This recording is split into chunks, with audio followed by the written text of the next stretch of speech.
All right, today we got a new battery. Brand name for this battery is DJLBERMPW.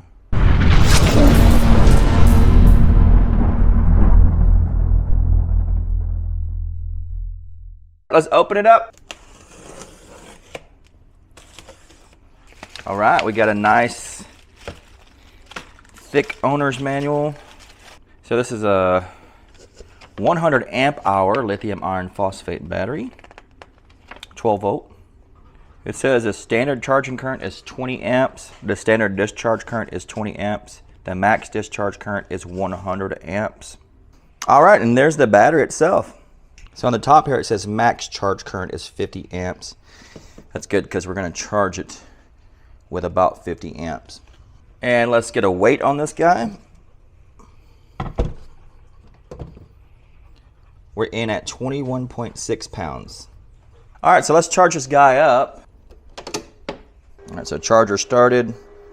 After this gets fully charged, we'll do a capacity test. All right, the battery is fully charged now. We have it hooked up to the shunt, and the inverter and the air conditioner will be the load. So let's turn on the inverter.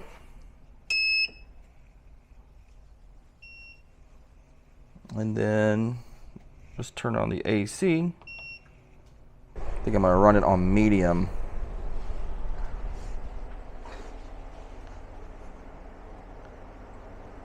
So we're pulling about 630 watts, 48 amps. We'll let it run at that, and I'll be back when it's completed.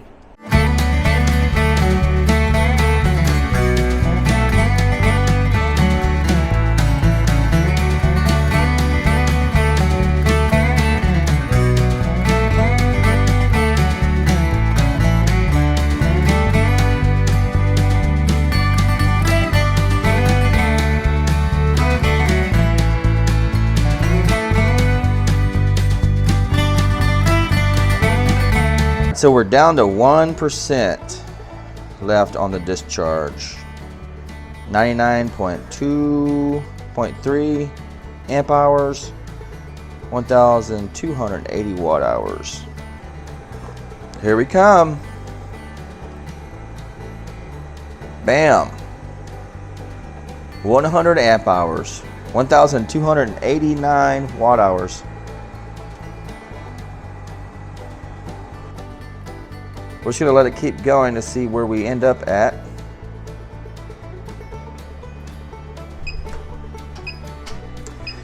Okay, so the inverter is beeping now, so I'll go ahead and turn off the load and then turn off the inverter.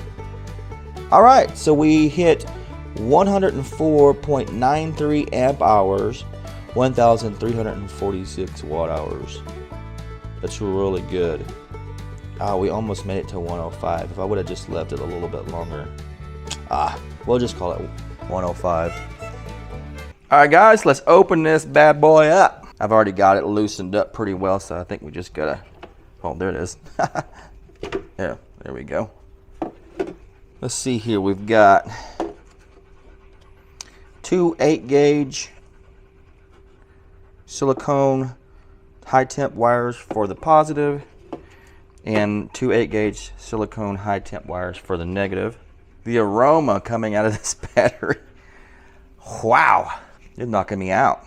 It's a very solvent kind of scent. Need to let this air out outside. I can almost taste it on my tongue.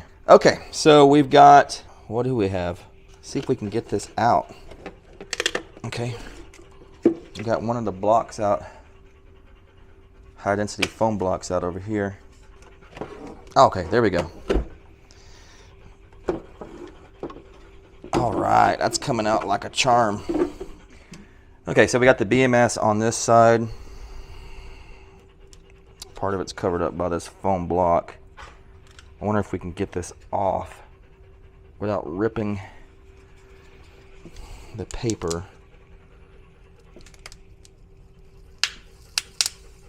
Yes, we can. This is a JBD. We got a JBD BMS. Now this is not one that would support Bluetooth. It's just a non-smart JBD, which they do have Let's see if I can remove this piece of tape. Yeah, it's 100% a JBD. So we got JBD ZPO4S014-T-S version 1.1. It says it's 100 amp. So I'm feeling like, I was almost going to get excited here because I thought for a minute that this might be a sensor.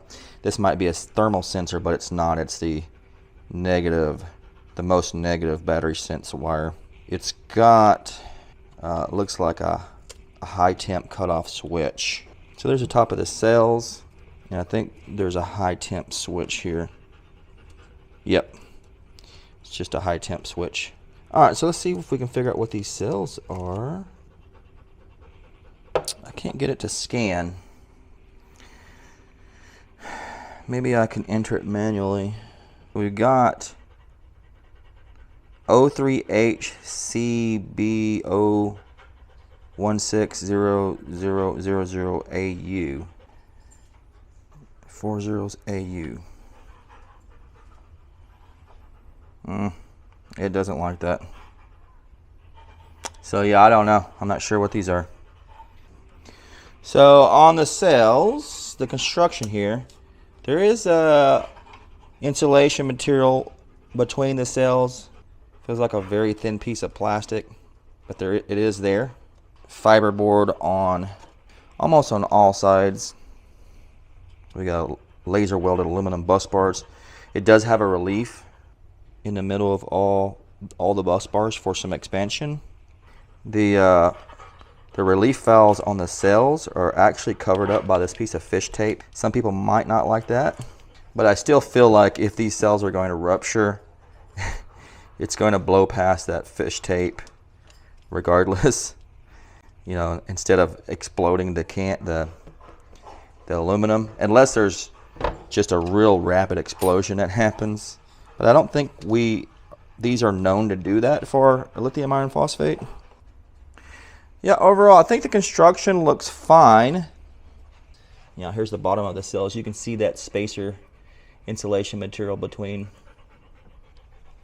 All right, guys, so there you go. I think this is going to be the end of the video. My final thoughts on this, it seems like a pretty fine, decent battery. I don't see anything wrong with the construction, really. Let me know your thoughts in the comment section, and I'll catch you on the next one.